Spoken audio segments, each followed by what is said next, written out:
Turkija ką tik patvirtino didžiausią ginklų paketą, kurį ji kada nors siuntė Ukrainai. Tai 70 balistinių raketų, 12 sunkiųjų paleidimo įrenginių ir 10 000 šaudmenų. Ir pažiūrėkite, kas parduoda.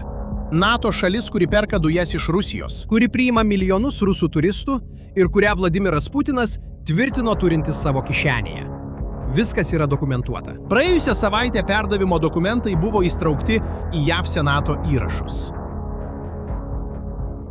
Taip yra todėl, kad ginklai yra amerikietiškos kilmės, o Turkijai reikėjo JAV leidimo juos perduoti. Ir yra svarbi detalė. Ukraina daugiau nei metus negavo nė vienos tokios raketos. Priežastis? Jungtinės valstijos, kurios visada buvo tiekėjos, ištuštino savo arsenalą kare su Iranu. Rusija įsiutusi. Ir žinote, kas įdomiausia? Jie visiškai nieko negali padaryti. Šiame vaizdo įraše parodysiu jums manevrą, kuris atvėrė kelią šioms raketoms. Nes šios raketos turi neįtikėtiną pranašumą prieš Rusijos gynybą. Ir kalbant apie Rusijos gynybą, parodysiu tau 2 įrodymus, kad Rusijos oro gynybos skydas žlugo. Bet eikime iš eilės. Sakiau tau, kad Ukraina daugiau nei metus negavo raketos, kurios Rusija labiausiai bijojo.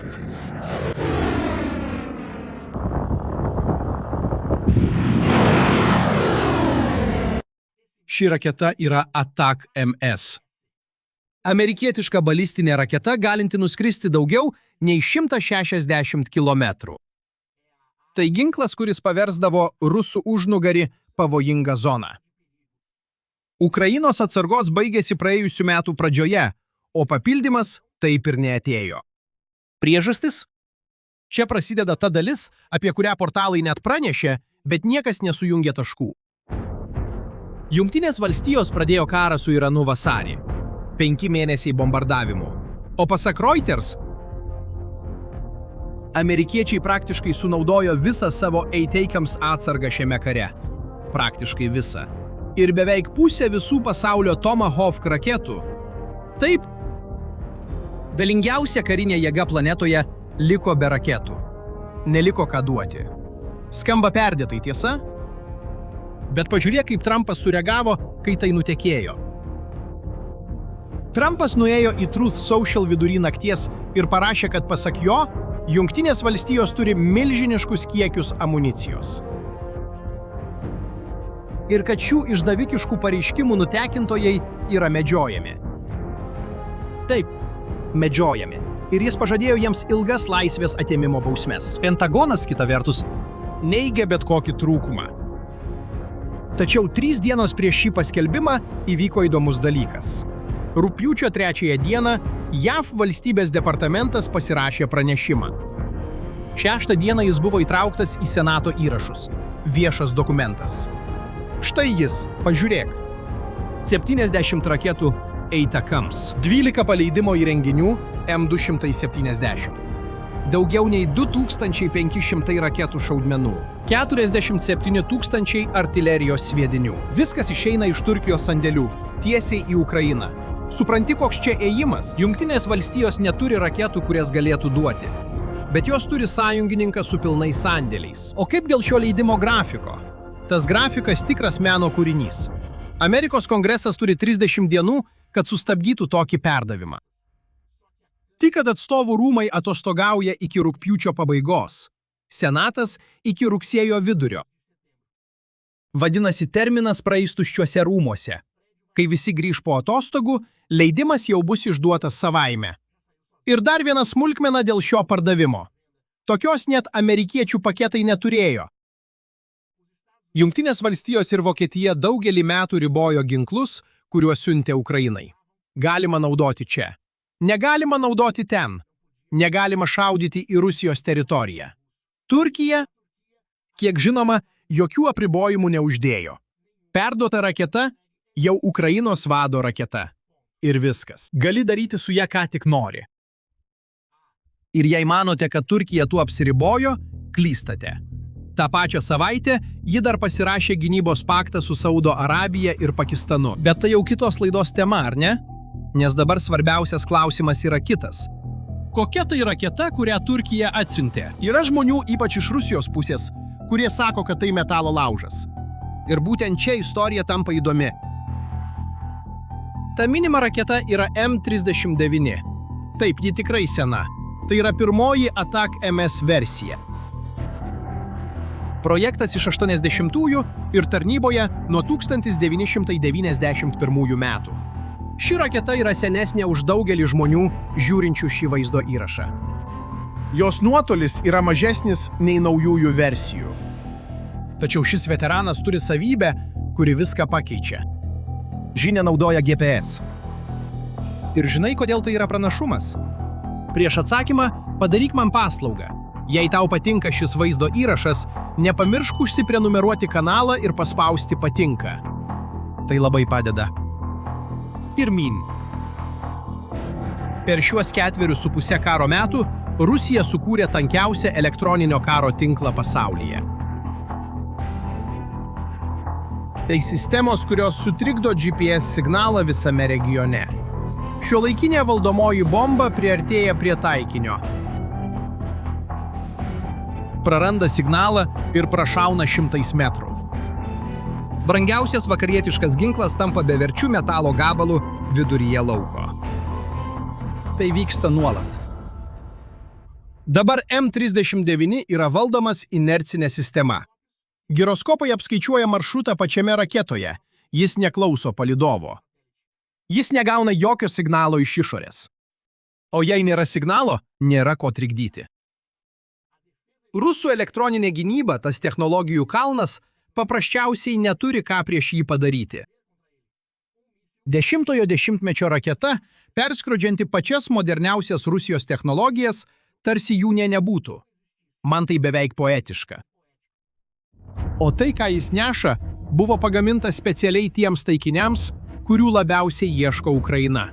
Vietoj vienos kovinės galvutės M39 neša 950 submunicijų. 950 mažų bombų, kurios pasklinda ore ir padengia plotą prilygstantį keliems futbolo aikštynams. Pastatytas lėktuvas, radaras, amunicijos sunkvežimis, viskas, kas yra atviroje vietoje tame plote, tuo pačiu metu yra peršaunama. Pažiūrėk į šiuos vaizdus. 2023 metų pirmas kartas, kai Ukraina surengė Atak MS smūgį.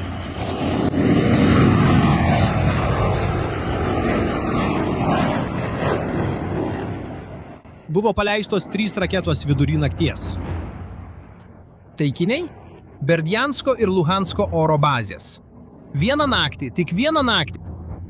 Subamunicijų lietus nušlavė kiemus ir sudegino Rusijos atakos sraigtasparnių flotilę. Kitą dieną palydovinės nuotraukos parodė, kad vien Berdianske buvo sunaikinti 9 orlaiviai. Ir sunaikintų taikinių sąrašas toliau augo. 2024 metų balandis. S-400 baterija Kryme, Džankojyje. Paleidimo įrenginiai ir radaras sunaikinti. S-400. Kad suprastumėte, yra vertingiausia priešlėktuvinė sistema, kurią gamina Rusija. Karūnos brangakmenis. Ir paleidimo įrenginiai, kuriuos Turkija taip pat atsiuntė kartu, turi savo istoriją. M270 yra vyresnysis HIMARS brolis.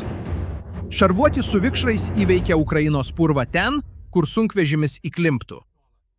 Ir gabena 2 daugiau amunicijos. Būtent šios šeimos raketa pataikė į rusų kareivines Makivkoje per 2023 naujųjų metų išvakarės. Pati Rusija pripažino, kad per vieną ataką buvo neutralizuoti 89 kariai. Tai buvo didžiausias nuostolis, kurį Rusija kada nors pripažino. Oficialiai per visą šį karą.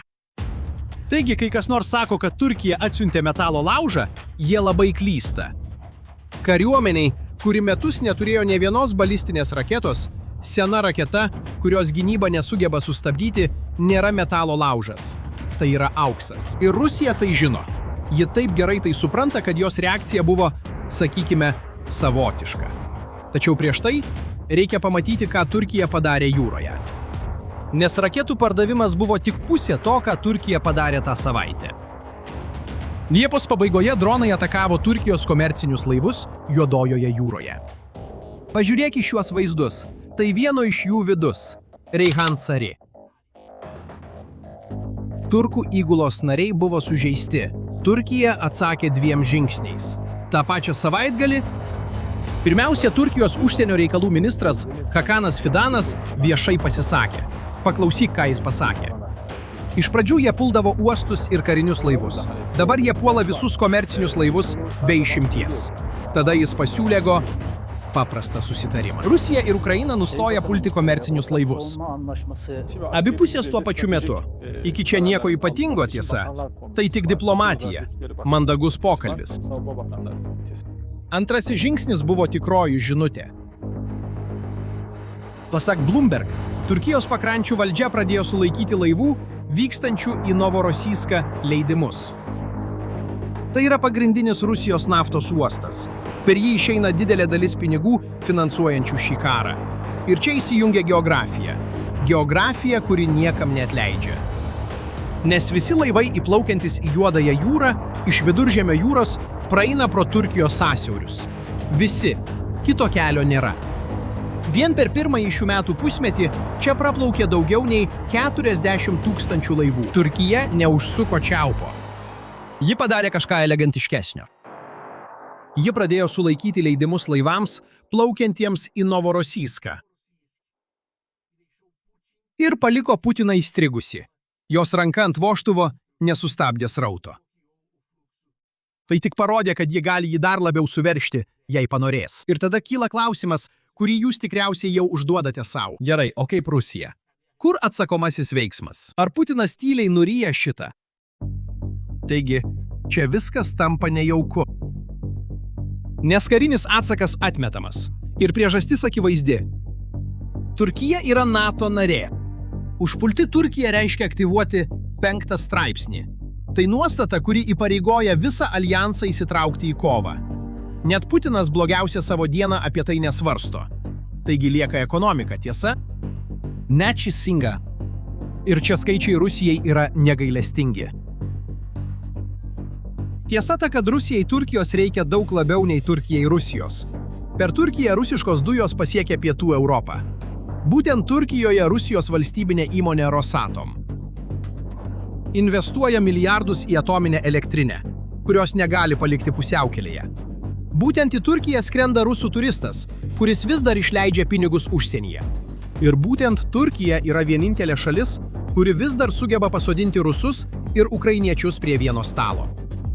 Putinui pykti su Turkija reiškia užsirakinti savo paties išėjimo duris iš vidaus.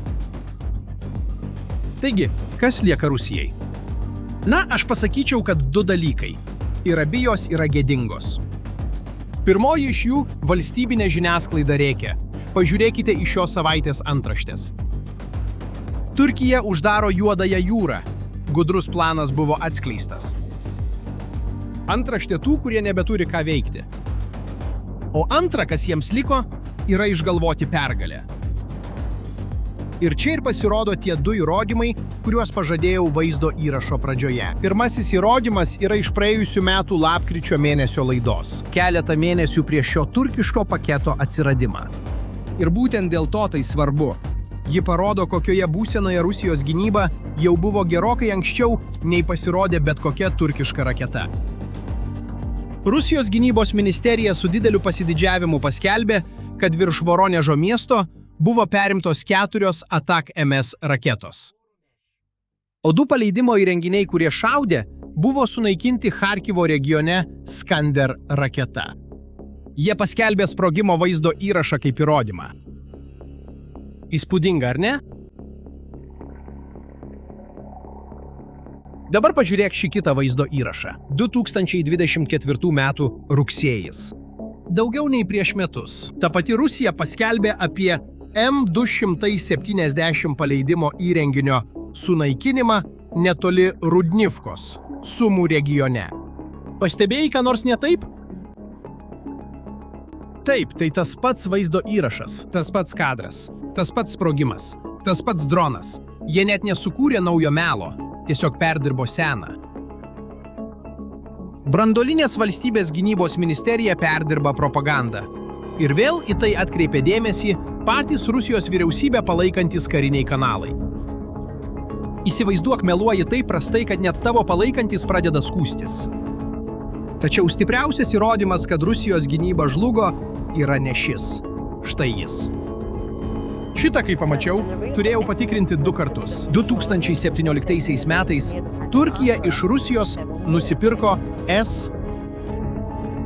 Ta priešlėktuvinė sistema, apie kurią tau anksčiau pasakojau. Vertingiausias Rusijos gaminamas skydas. Sumokėjo $2,5 milijardo. Šis pirkimas beveik sužlugdė Turkijos santykius su amerikiečiais.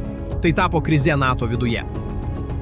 Taigi, nuo praėjusių metų rugsėjo Turkijos spauda ir tokie leidiniai kaip Newsweek bei Forbes praneša tą pačią istoriją. Rusija kreipėsi į Turkiją, norėdama atpirkti savo pačios S-400.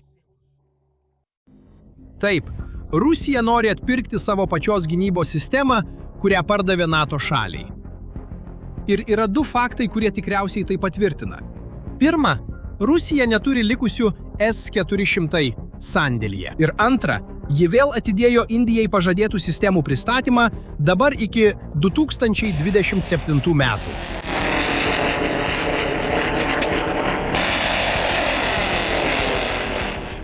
Dabar sujungtai su tuo, ką matei šiame vaizdo įraše. Ukraina medžioja S-400. Kaip matai, šalis, kuri pardavinėjo geriausią pasaulyje priešlėktuvinį skydą, šiandien pati liko be skydo. O 70 turkiškų raketų buvo sukurta būtent tam, kad medžiotų tai, kas liko.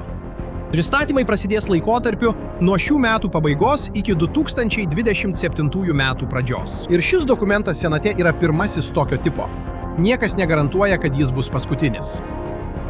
Rusija pradėjo šį karą pardavinėdama pasauliui apsaugą. Praėjus 4,5 metų jis skambina Turkijai ir klausia, ar gali nusipirkti savo apsaugą atgal. Toks didelis yra tas liūnas, į kurį jie įklimpo. Ir kai šios raketos atvyks, mes būsime čia, kad tau apie tai papasakotume. Todėl pasinaudok progą ir užsiprenumeruok kanalą, kad sužinotum viską, kas vyksta šiame konflikte. Iki kito vaizdo įrašo.